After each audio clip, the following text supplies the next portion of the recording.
আপনারা জানেন যে দীর্ঘদিন থেকে এই রাজ্যের কর্মচারীরা, চাকরি প্রার্থীরা ঐক্যবদ্ধভাবে লড়াই করে যাচ্ছেন বিভিন্ন দাবি দাওয়া নিয়ে। আমরা মূলত এই রাজ্যের যে 6 লক্ষ শূন্য পদ সরকারের বিভিন্ন ডিপার্টমেন্টে পড়ে আছে, সেই 6 লক্ষ শূন্য পদে স্বচ্ছতার সাথে স্থায়ী নিয়োগ চাইছি। স্বচ্ছ এবং স্থায়ী নিয়োগের বিষয়টা এই রাজ্যে বর্তমানে অন্য গ্রহের শব্দ হয়ে গেছে।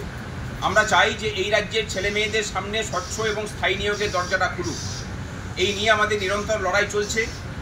আমাদের লড়াই চলছে এই রাজ্যের সদ্য চাকরিহারা যোগ্য শিক্ষক এবং শিক্ষাকর্মীদের জন্য। যে প্যানেল 2016 সালে প্রকাশিত হয়েছিল, সেই প্যানেলকে পুনর্বহাল করতে হবে। যোগ্যদের নির্ভুল তালিকা এবং সমস্ত পরীক্ষার্থী যারা পরীক্ষা দিয়েছিলেন তাদের ওএমআর প্রকাশের মধ্যে দিয়ে আমাদের দাবি সুপ্রিম কোর্টের রায় মেনে অবিলম্বে 25% বকেয়া সহ বর্তমান রোপার যে 37% বকেয়া মহার্ঘ ভাতা আছে সেটা মিটিয়ে দিতে হবে। আমাদের দাবি যে সমস্ত অস্থায়ী কর্মচারী যারা, তাদেরকে স্থায়ীকরণের প্রক্রিয়া রাজ্য শুরু করুক এবং সরকারি দপ্তরগুলোতে নারী সুরক্ষা বারবার প্রশ্নচিহ্নের মুখে পড়ছে, সেটা আরজিকর হোক, সেটা ল কলেজ হোক, সাউথ কলকাতা ল কলেজ হোক বা অন্যান্য জায়গাতে। এই দাবি দাওয়া নিয়ে আমরা লড়াই করছি।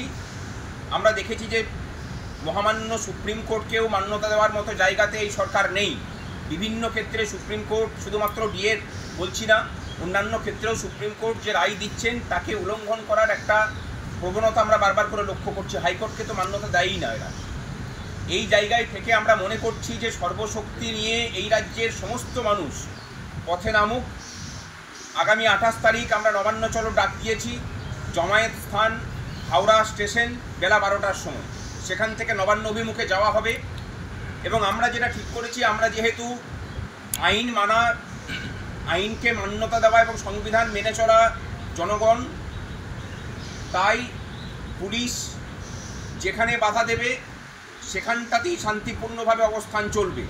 এই রাজ্যের সমস্ত চাকরি প্রার্থী সহ চাকরিজীবী শিক্ষক শিক্ষিকা সহ সকলের কাছে আবেদন যে আপনারা মানসিক প্রস্তুতি নিয়ে আসুন, যে লাগাতার অবস্থান করতে হবে এবং যতক্ষণ না দাবি পূরণ হচ্ছে আমরা সেখান থেকে উঠছি না।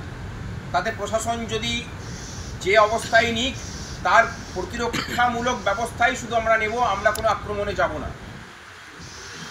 সমস্ত মঞ্চ, সমস্ত কিছু বিভেদ ভুলে আমরা সর্বশক্তি নিয়ে আগামী 28 তারিখ নামছি। এবং আগামী 21 তারিখ অর্থাৎ পরশু দিন, যেখানে ধর্মতলায় শহীদ দিবস পালন হবে, সেখানেই আমরা ডাক দিয়েছি এই মঞ্চে এই রাজ্যের মেধা এবং শ্রমের তর্পণ অনেক আগেই এই রাজ্য সরকার করে দিয়েছে। তাদের শহীদ দিবস উদযাপন হবে এই মঞ্চে। বহু চাকরি প্রার্থী বঞ্চনা সহ্য করতে না পেরে সুসাইড করেছেন, চাকরিহারারা সুসাইড করেছেন, বহু পেনশনার বকেয়া মহার্ঘ ভাতা না পেয়ে প্রাণত্যাগ করেছেন। এবং আপামরভাবে যেটা যদি দেখা হয়, এই বাঙালির শ্রমকে সস্তা করা হয়েছে।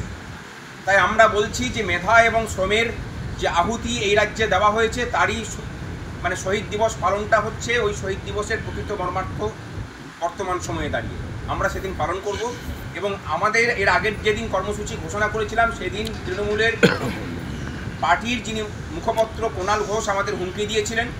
আমরা আজকে এর প্রতিবাদে আমাদের নিরাপত্তা সুনিশ্চিত করার দাবি জানিয়ে লালবাজারে আমরা চিঠি দিয়েছি।